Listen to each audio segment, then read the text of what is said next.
Hey everyone, today we're diving deep into one of ACI's really powerful features, policy-based routing, or as you'll hear me call it, PBR.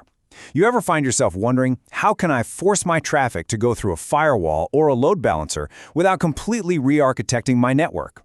Well, that's exactly what PBR is for. So come on, we're going to follow a single packet from start to finish and see exactly how the ACI fabric pulls off this little bit of magic. So here's our game plan. We'll kick things off with a quick look at what PBR is all about, just to set the scene. Then, we're going to follow our packet on its first trip across the fabric. We'll see that exact moment it gets redirected to our security device, and then we'll trace it all the way back. And this is the cool part. We'll uncover the secret trick ACI uses so it doesn't get confused. And finally, we'll look at the configuration and wrap it all up with the key things you need to remember. All right, so what's the big deal with PBR and ACI anyway? It's really all about smart traffic steering. Normally, a packet just wants to take the shortest path it can, but PBR lets us step in and act like a traffic cop. We can create a policy that says, hey, this specific kind of traffic, you've got to take a detour through this firewall over here. It's absolutely essential for slotting in services without tearing everything apart. Okay, this picture here, this is our map for the whole trip. So let's meet the players. Over on the left, we've got our client, and it's plugged into Leaf 1. Way over on the right, that's our destination, the web server connected to Leaf 3. And right there in the middle, hanging off Leaf 2, that's our Layer 3 firewall. This is our star player, the PBR node. And of course, in the background, you've got the spines that stitch all these leaves together to make the fabric. So let's nail down what we mean by policy-based routing. See, traditional routing is pretty simple. It just looks at the destination IP and says, okay, go that way. PBR is a whole lot smarter. It makes decisions based on a policy that you create.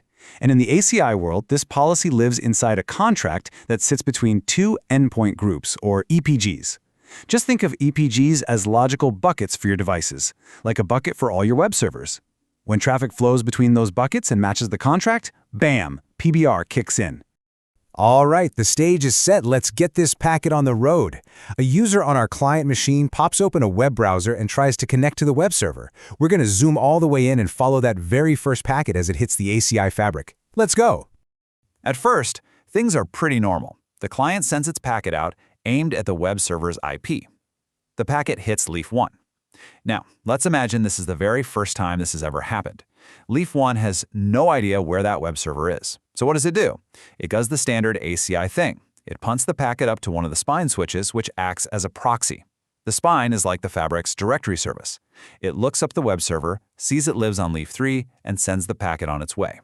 And you can see that initial path perfectly right here. The packet goes from the client into Leaf 1, up and across the spine, and lands right on Leaf 3. Now this is a really important moment. As soon as that packet arrives, Leaf 3 learns where the client came from. It makes a note, hey, that client IP, it's over on Leaf 1. Tuck that little piece of info away, because it's going to be crucial in a second. Okay, so our packet has made it to the right leaf switch, but it doesn't get delivered to the web server. Not yet. This is where everything changes. This is the moment the PBR policy wakes up and goes to work. So here's why it happens right here on Leaf 3. This leaf is the first switch in the chain that has all the pieces of the puzzle. It knows the source of the packet is in the client EPG, it just learned that, remember? And it knows the destination is in the web EPG, because the web server is plugged right into it. Because it knows both sides of the conversation, it can now check for a contract between them. And guess what? It finds one, with our PBR policy attached. So what does this policy actually do? It's surprisingly simple, but it's powerful. It performs one critical action. It rewrites the packet's destination MAC address. The packet showed up wanting to go to the web server's MAC address, but Leaf 3 says, nope, and changes that destination to the MAC address of our firewall's external interface. Looking at our map again, you can see this is step 4. After that MAC address rewrite, Leaf 3 just sends the packet back into the fabric. From the fabric's point of view, its job is simple. Deliver this frame to the new MAC address. It does a quick lookup, sees that MAC lives on Leaf 2, where our firewall is, and forwards it right along. The packet has now been officially detoured. Now in steps 5 and 6, the firewall gets the packet, it does its security thing, inspects it, and then, because it's a router, it sends it right back into the ACI fabric. But this time, the destination is the original web server IP. The fabric just forwards it along, and it finally, at long last, arrives at the web server on leaf 3. Mission accomplished for the first half of the trip. Okay, great. Our request made it to the server, but we're only halfway done. A conversation is a two-way street, right? The server's response has to get back to the client. And for stateful services like firewalls, it is absolutely critical that the return path is symmetrical, meaning it has to go back through that same firewall. So in step 7, the web server replies. That reply packet hits leaf 3, and you guessed it, the same logic kicks in. Leaf 3 knows the source is the web EPG, and the destination is the client EPG, so it triggers that same PBR policy. But here's the subtle, important twist for the return trip. This time, it rewrites the destination MAC to the firewall's internal interface. This ensures the return trip gets inspected too. And that brings us to the home stretch. Step 9, the firewall inspects the return packet and routes it back into the fabric aimed at our client. The packet hits leaf 2, which, if you recall, doesn't know where our client is directly, so it uses the spine proxy again. And in our final step, step 10, the spine directs the packet to leaf 1 and it's delivered safely back to the client. The round trip is complete and every single packet in both directions went through that firewall. Okay, now you might be thinking, wait a minute. The fabric saw traffic from the client's IP coming from the firewall on leaf 2. Wouldn't that mess things up? That's a great question. Let's pull back the curtain and look at the secret ingredient that keeps everything running smoothly. This really is the million-dollar question. Normally, the fabric learns an endpoint's location based on where it sees traffic coming from. So if it saw the client's IP address sourced from leaf 2, it might get confused and update its tables, thinking the client moved over to the firewall's leaf. That would totally break the flow. So how does ACI stop this from happening? The solution is actually pretty elegant. We just turn off IP data plane learning on the bridge domains that our firewall is connected to. A bridge domain is basically the layer 2 network segment.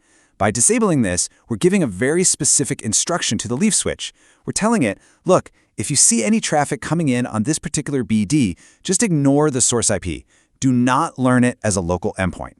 And the result of this one little setting is huge. It protects the fabric's endpoint tables. The fabric always knows the real location of the client is on leaf 1 and the web server is on leaf 3. It's prevented from creating a wrong entry that points to the firewall on leaf 2. This is what keeps the whole PBR flow stable and predictable. So we followed the packet. We understand the theory behind it. Now let's make this real. We'll take a quick peek at where this is configured in the APIC, and then we'll wrap up with the most important takeaways. And here it is inside the APIC GUI. You'd go to the bridge domain that you're using for your firewall, click on the Policy tab, and you're looking for a setting related to learning. In older versions, this was sometimes labeled L2 Unknown Hardware Proxy. Disabling this is how you turn off that data plane learning for the segment. It is such a simple checkbox, but it has a massive impact on making sure PBR works correctly.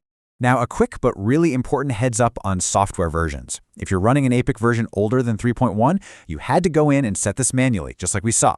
But the good news is, if you're on version 3.1 or newer and using the right hardware, ACI is smart enough to do this for you. It automatically disables learning when you deploy the service graph. That is a very, very welcome bit of automation. Okay, let's boil this all down. If you walk away with anything today, remember these 4 things. 1.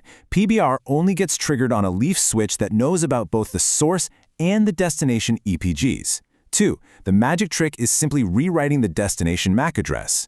3. You gotta redirect the return traffic too to keep things symmetrical. And 4. The absolute key to making it all stable, you must disable IP data plane learning on the bridge domain connected to your service device.